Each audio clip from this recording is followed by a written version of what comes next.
Okay, I'm picking up where we left off on the last video. So, approaching the tee box number 12, and got a bunch of mulch at the tee box. This is another one of the tee boxes that needs some mulch. There's some pallets over there. We had a big stack of supplies here that we've used over the years. Just wood sitting around for elevation and water. So this hole number 12, I can't say that this was the most carved out hole, because there are a bunch of them that were just tremendously packed with forestation, whatever the right word is. So looking at the sign here, it's kind of difficult to see with the sun where it's at, but we're here. It's mostly just a straight shot down that tunnel.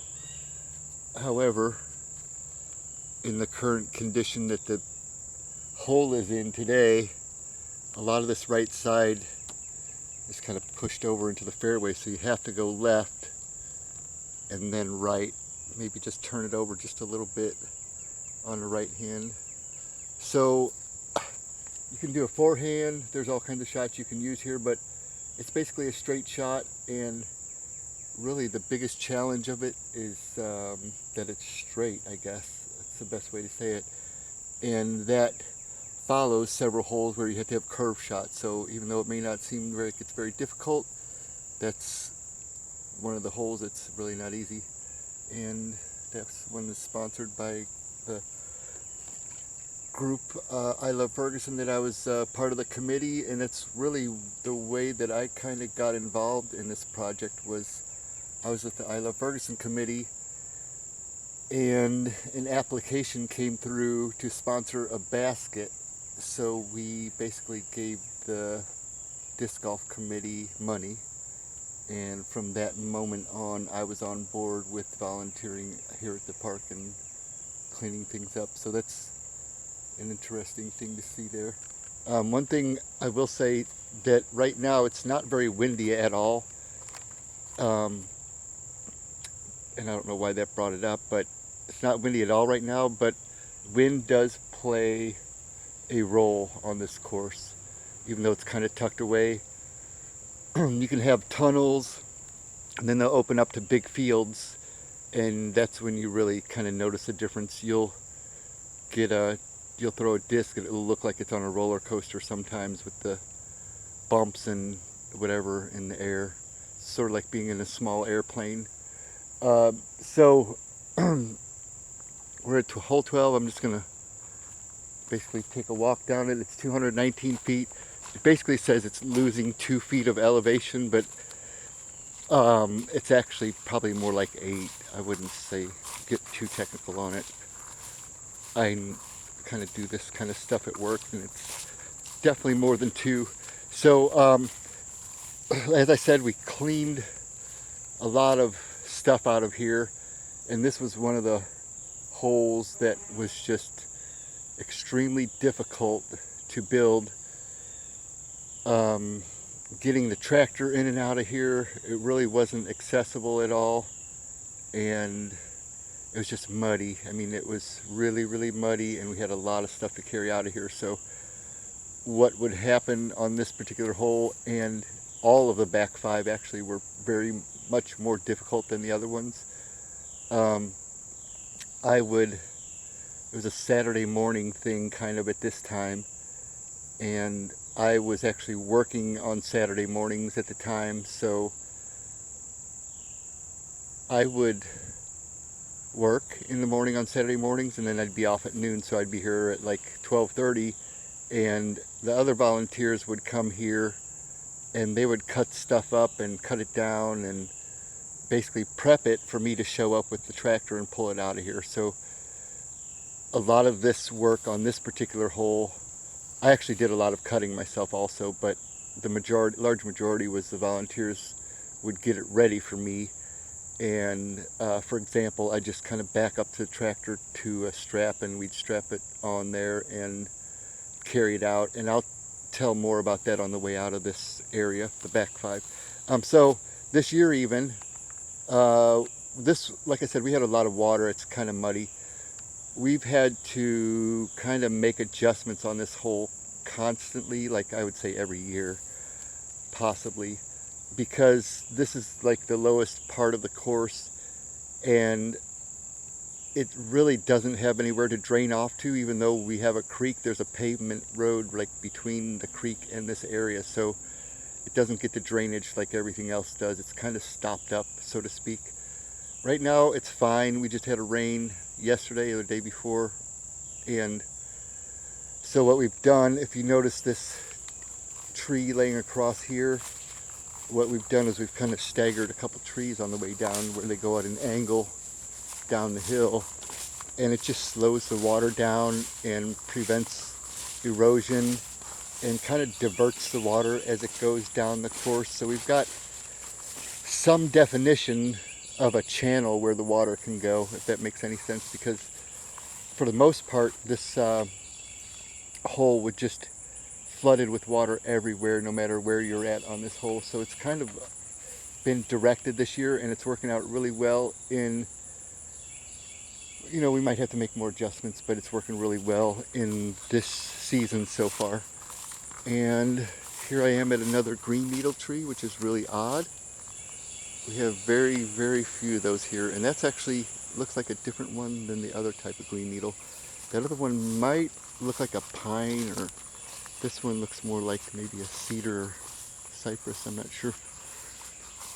But that's the second tree that I've noticed so far. So here we are approaching the basket. It's kind of a straight shot. We've got some trees down here and we got some trees down there, and what this has done is this has allowed the water to sweep around the thing and settle back behind there, which is basically just paying Rob and Peter to pay Paul, so we have to deal with the water back there now. So it's pretty much a straight shot. The green is maybe 25 or 30 feet across, about the same depth. You can get a nice straight shot, and we've aced, I know that we've aced this one at least twice as a group. I haven't personally. So moving on, again, there's a sign down there. It tells you where to go. So these pallets here are the walkway to the next hole because of water, obviously. So we had to kind of raise the walkway. Right underneath here actually is the channel where the water goes. So you can kind of look through the slats, and there's water running through there actually. So it's almost like a river underneath this thing. And I have to mention also, I worked at a metal shop, and we got in big pallets for heavy metal stuff, and that's where a lot of these huge pallets came from. They're not just a standard pallet, they're heavy duty stuff. Oak specifically, heavy stuff. So these have been laid down, and then the holes were filled in between by new boards just to save some money. We used the pallets and then added to them. An interesting thing, we did have one rainstorm, and even though all these pallets are laying down in here and I would say almost grown in, every single one of these pallets got floated away in the spring and went way down there. We had to retrieve them and pull them back up here and redo everything. So that kind of explains what the deal is right in this area. So always expect water issues here. And even within the last month, this wasn't my idea, this was the director's idea, but this is what we did. My job that day was I had the tractors here and I was hauling mulch.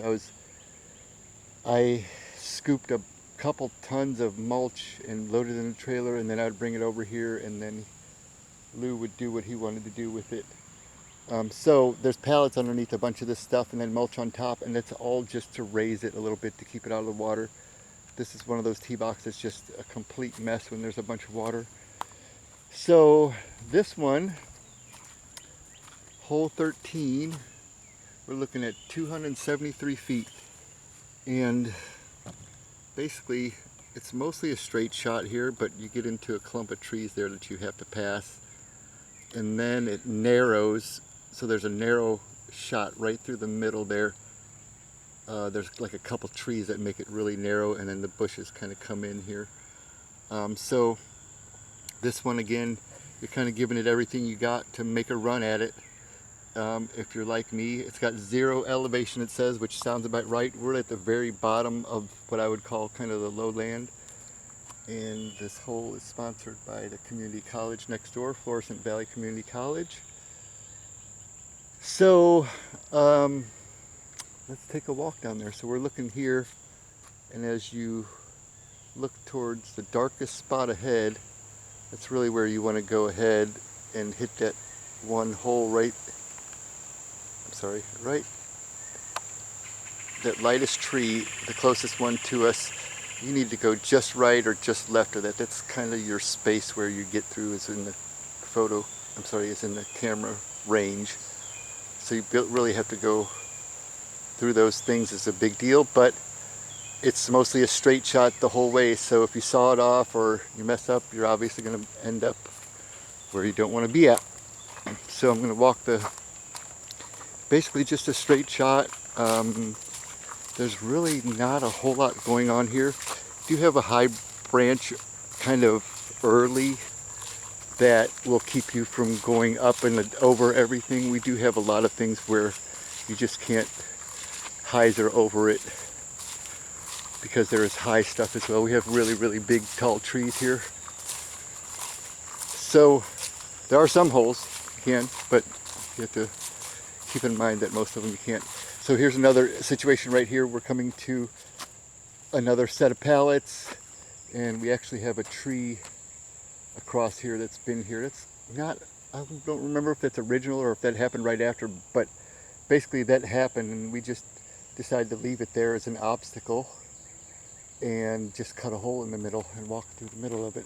It's not hurting anything. It actually gives the course a little bit of character using the wood. And so this walkway has really been created about the last year or so. This kind of stuff, and this is all just another adjustment to water.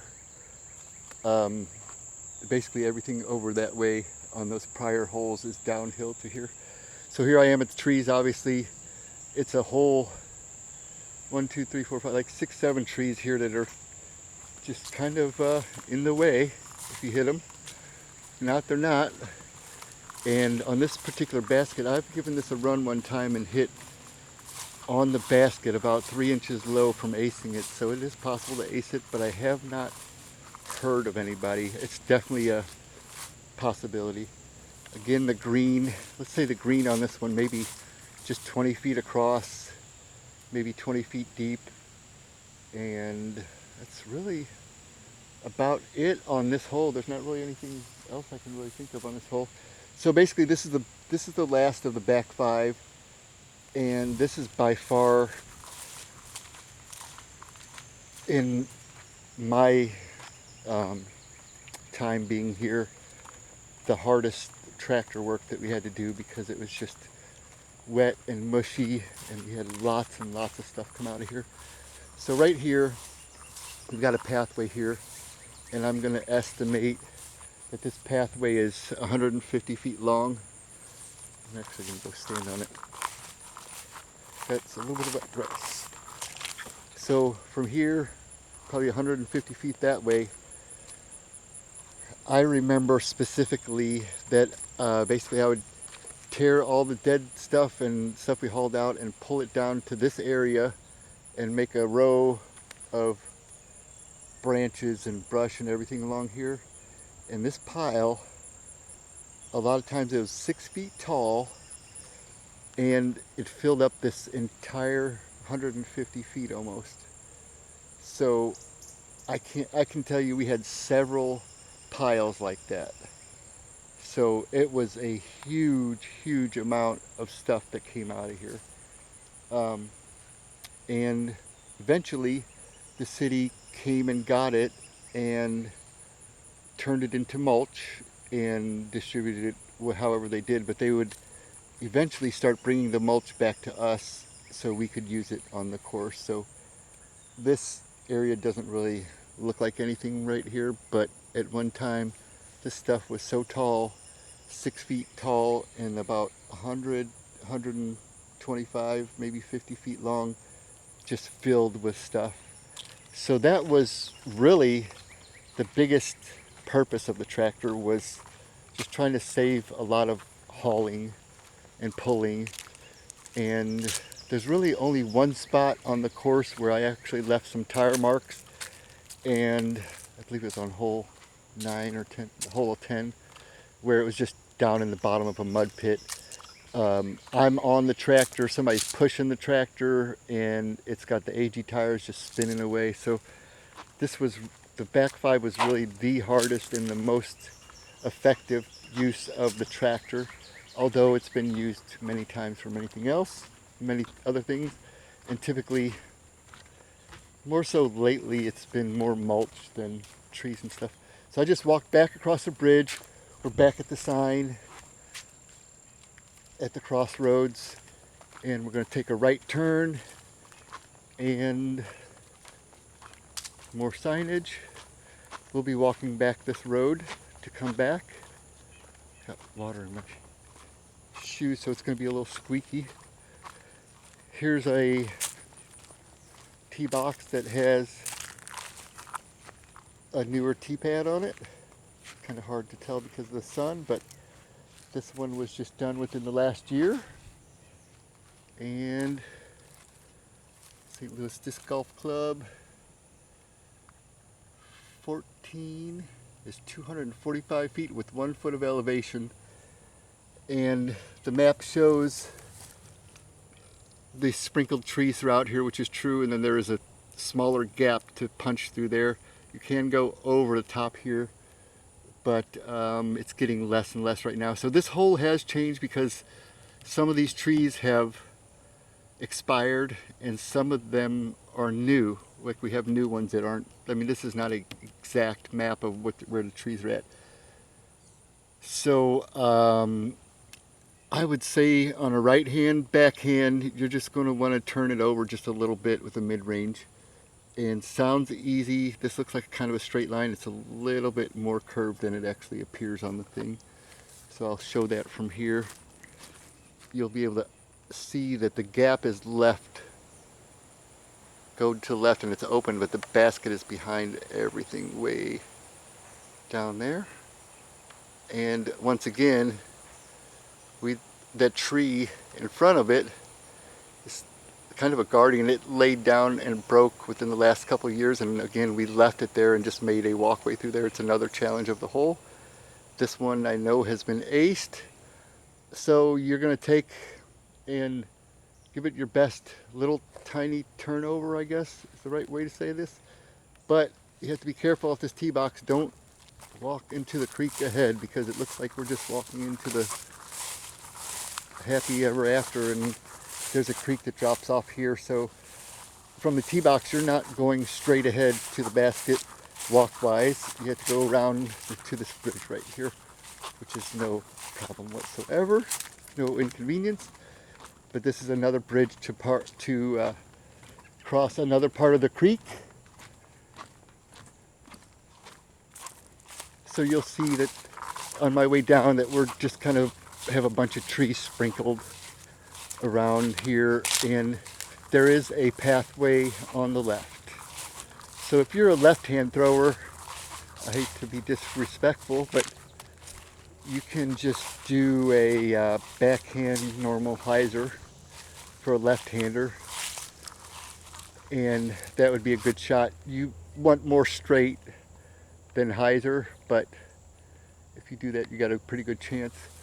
We have an outbreak over here of sassafras trees, and that's kind of mixed among some weeds, but you'll see on the right, like even right here, there's a bunch of sassafras trees that are being protected. Whatever reason, this area just kind of blew up this year with sassafras.